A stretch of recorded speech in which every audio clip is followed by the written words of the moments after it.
Hello and welcome to week one of EDU 509. I am Dr. Sean M. Slender, and I'm very much looking forward to working with you guys.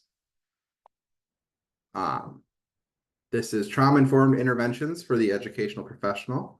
The best way to contact me is via email at my csp.edu email. I will respond within 24 hours. If something is going on where that is not the case, I will try to forewarn you in the video, or I'll put up an announcement on D2L. A little bit about me. I am an education director in a prison, so I do not have my cell phone or access to my email during the workday. So you can expect that in general, my responses will either be before 7 a.m. or after about 3 p.m. I live in the southern metro of Minnesota, Savage. And then I have two small kids. They are 5 and 3. So my youngest is in kindergarten, or my oldest is in kindergarten, and my youngest is coming up on going to preschool. And that's about it. You'll also probably see my very large dog pop into the back of videos every once in a while. His name is Ajax. He just loves to come in and have some attention. So it's a little bit about me. The course description for EDU 509 is that learners will examine and apply trauma-based, empirically supported interventions, supports, and strategies appropriate for children impacted by various forms of trauma. Lists a couple there. Furthermore, learners will develop effective communication with trauma-exposed children and youth who are impacted by various emotional, behavioral, learning, social, and physical health challenges. And kind of a disclaimer for this and the whole program is that this is not intended for use in diagnosis or treatment.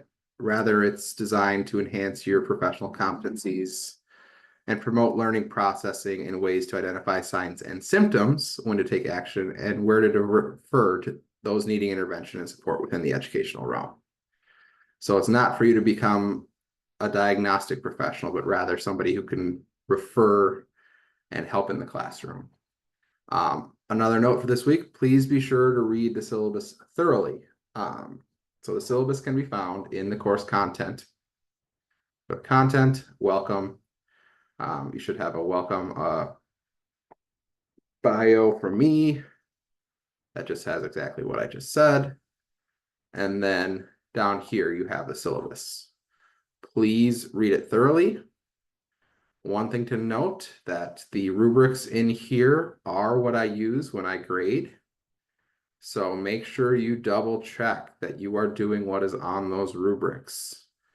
I was just doing the capstone paper and I had several students not meet the minimums on the rubric. So please double check those, as sometimes the assignment is not as clear as the rubric is on what exactly. So check both. So if this is assignment 1, why isn't it not loading? It'll have this, but as you can see, it does not include the rubric. So always go back to the syllabus to refer to the rubric. So we have assignment 1, and there's the rubric for it. So please make sure you do that really for the whole program. Always check the rubrics in the syllabi.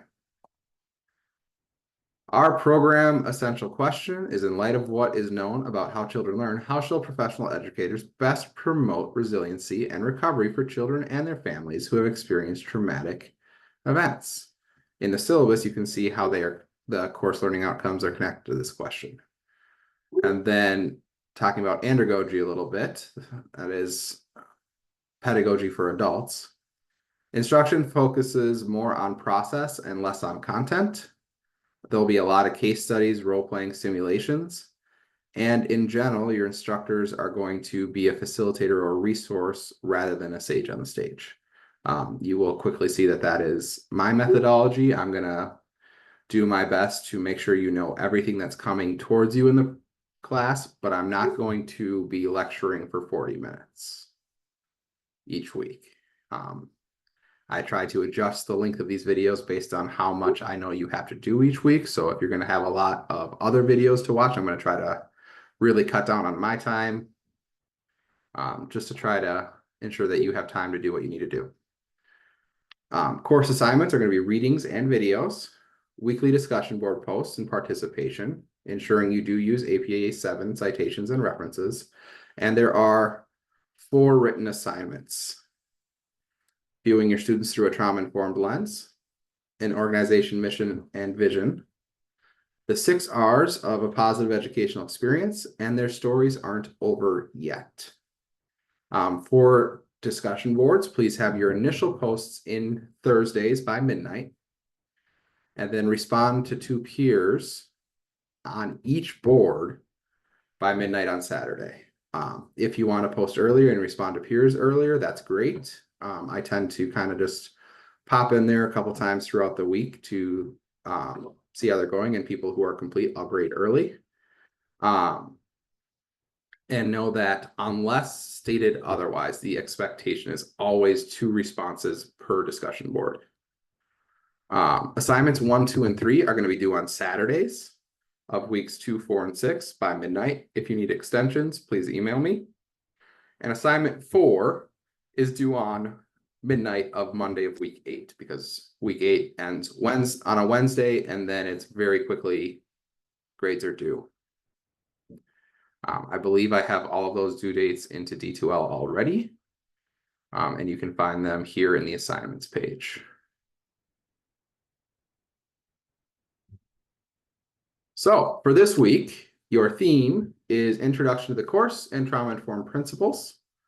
I have included a paper template video, and the course provided a paper template. So in week 1, under instructor remarks, which haven't been posted yet, you'll see there is a APA template paper. If you don't like that, I also attached a video of how to make one yourself.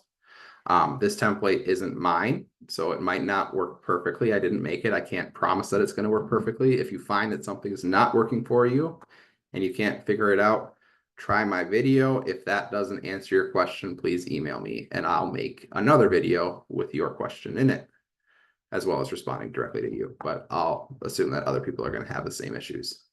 In your week 1, well, in all instructor opening remarks, I will post the slides and my video. My video is not up here because we're currently recording it. And then towards the end of the video, I will ask a question for you to respond to.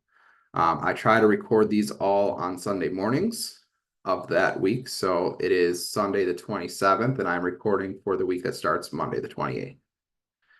There are a couple weeks where I will be pre-recording because of things going on in my personal life. Just knowing that I won't have time to do the recording, and I want to make sure that I don't hold you guys up. Your activities for this week are to watch this introduction video and respond on discussion board. And what interests you most about this course's topic? You're going to read the course syllabus and 3 websites, which are in the course reading list. So if you go into week 1, there is the week 1 materials here. It's not loading correctly. There we go. If any of these don't work for you, please email me immediately so I can start looking for them. Sometimes websites go down between courses.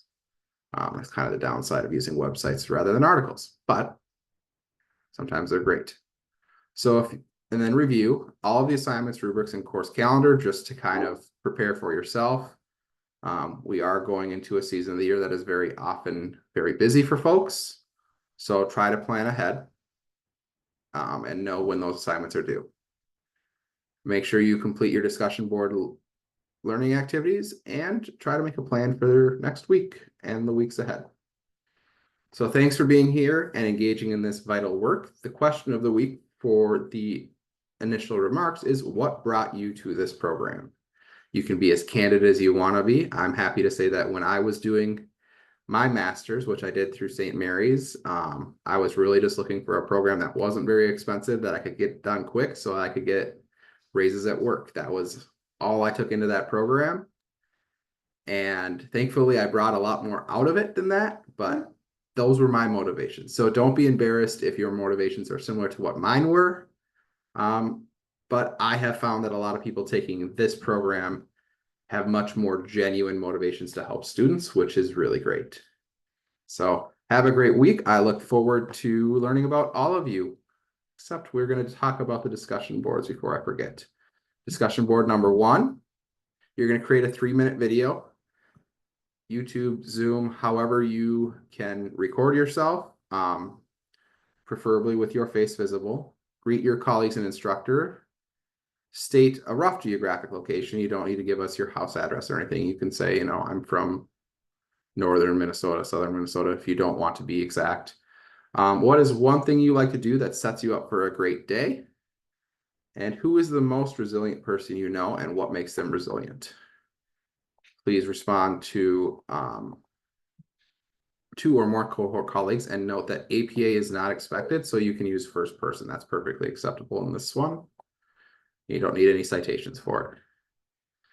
For discussion board 2, please review the quotes and select one and post why this resonates with you and the importance of such to your classroom students or your leadership role.